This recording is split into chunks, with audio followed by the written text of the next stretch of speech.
Welcome to This Explainer. Right now, we're unpacking the single most powerful fitness metric that actually predicts your lifespan, and more importantly, exactly how you can dramatically improve it starting today. Let's get right into it.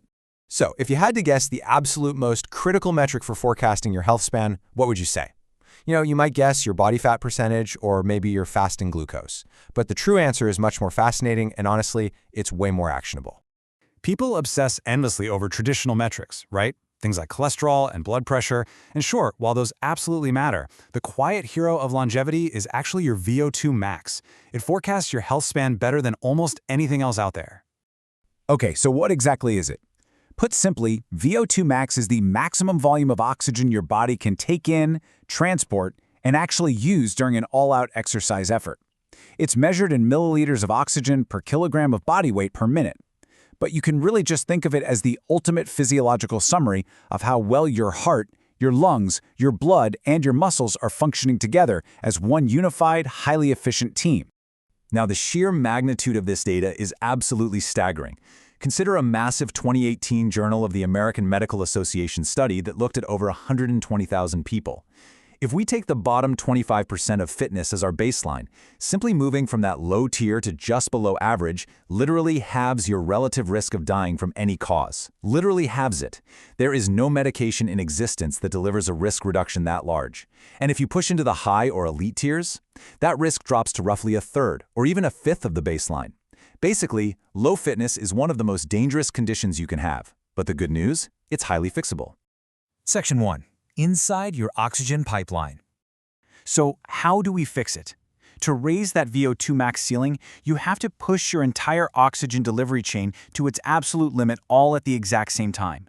This is your body's oxygen pipeline. It's a sequential four-step journey. First, your lungs pull oxygen out of the air and into the blood. Second, your heart, specifically the left ventricle, acts as a massive pump, driving that oxygen-rich blood out. Third, your blood and that vast network of capillaries deliver the oxygen to the tissue. And finally, your muscles take over, where your mitochondria literally burn that oxygen to make ATP, which is your cellular energy. The really crucial point here is understanding the biological upgrades that happen when you stress this entire chain simultaneously through hard intervals. Basically, your body is forced to physically remodel itself in three major ways. Number one, you get a bigger, stronger heart pump. Your left ventricle stretches and fills more completely, which increases your stroke volume. That means it pumps more blood per beat with a lot less effort. Number two, the massive flow of blood triggers angiobiogenesis, which is just a fancy way of saying the growth of new capillary threads. This creates a shorter, much faster distance for oxygen to travel to your muscles. And number three, draining your cellular energy raises a molecule called AMP, flipping on a master switch that tells your cells to build brand new mitochondria and repair the ones you already have. You're literally building a more powerful engine inside your cells. Section 2. The Norwegian 4x4 protocol. Let's look at how this builds into an actual, actionable workout. This is the most heavily studied, incredibly efficient blueprint for raising your VO2 max, perfected by researchers at the Norwegian University of Science and Technology. It hits the absolute perfect sweet spot between a maximum aerobic stimulus and the recovery your body needs to actually endure it. And the absolute best part about all of this? You can unlock this physiological superpower in a total session time of just 35 minutes. You definitely don't need to spend hours and hours grinding away at the gym. Here is your masterclass blueprint. It's a single 35-minute block. You'll start with a 5-minute warm-up, just bringing your heart rate up gradually. Then you enter the work phase. 4 brutal 4-minute work intervals where you push to 85 to 90% of your max heart rate. Between each of those 4-minute pushes, you'll take 3 minutes of active recovery movement at a much lower intensity. You repeat that for 4 total cycles and then end with a quick 3 to 5-minute cooldown. Now, I'll be perfectly honest with you. Rounds 1 and 2 will feel challenging, but rounds 3 and 4, they'll probably require you to question all of your life choices. But frankly, that immense mental and physical stress is the entire point. Section 3. Finding your target effort. But how do you ensure you're actually triggering those massive biological upgrades? Well, you have to hit the exact right intensity. You have 2 great options here. Option A is the most precise. Use a wearable device to calculate your exact 85 to 90% heart rate maximum. You can estimate your max using the Tanaka formula, which is 208 minus 0.7 times your age.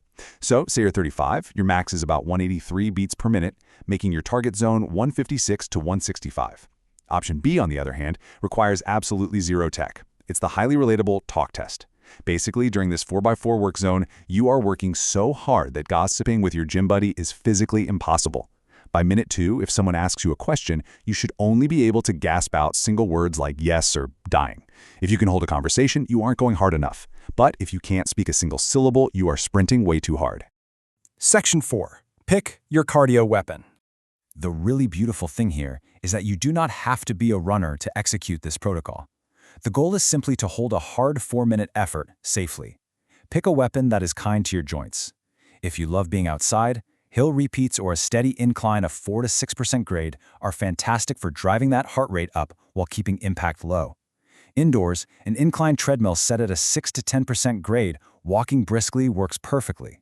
You could also use a stationary bike pushing 80 to 90 RPM, a rowing erg at a steady, powerful 24 to 28 strokes per minute, or even just a low-impact elliptical or air bike to spare your knees.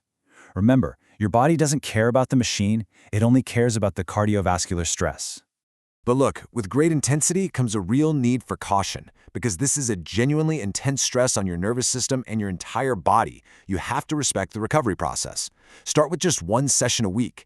Highly trained athletes might do 2, but they make sure to space them out. Make sure you build a foundation of easy Zone 2 aerobic work first before piling on this high intensity. Prioritize 7 to 9 hours of sleep and proper hydration to recover. And most importantly, please get cleared by a physician first if you have any history of heart disease, joint issues, or metabolic conditions. This is serious work for your heart, so treat it with respect. I want to leave you with this incredible realization directly from the Antiaging-labs team. They note that, unlike your genes, VO2 Max responds to the work. You see, you cannot change the genetic blueprint you were born with, but your VO2 Max ceiling absolutely responds to the effort you put in today. It is quite literally one of the most powerful numbers we can track, and it is entirely in your hands to change it. Every single point you add to your VO2 max buys back longevity and massively lowers mortality risk across your entire body. You now have the exact biological blueprint and the precise protocol to change your health trajectory. So, the only question remaining is, what are you going to do with your next 35 minutes?